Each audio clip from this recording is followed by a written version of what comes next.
procurar alguém,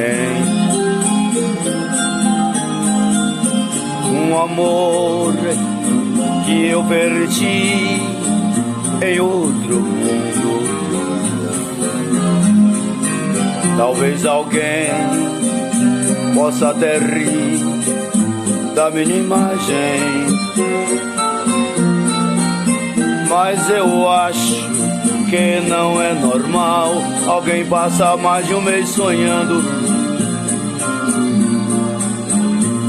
Só uma coisa, eu era criança e brincava com aquele alguém. Fomos crescendo e nós se casamos e vivemos muito bem. Uma vida de infância até morrer.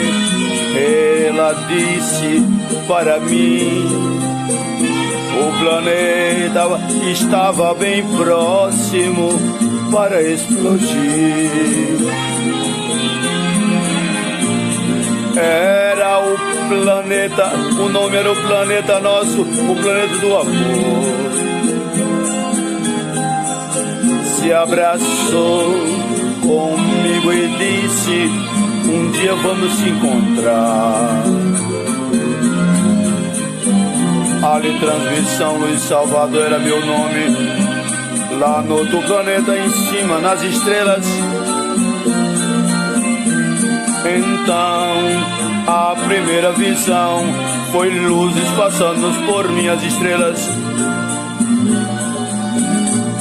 A segunda visão que eu tive foi muita chuva, muitos aviões prateados. O meu desceu e caiu no mar.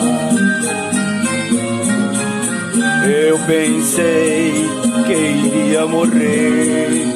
Quando abri os olhos pela terceira vez, estava em Antena Naval. Era um dilúvio muito grande e gente andando de canoa pelas ruas. Depois veio a música de Nelson Gonçalves, a flor do meu barrio. Senti a dor no coração pela primeira vez. Continuando.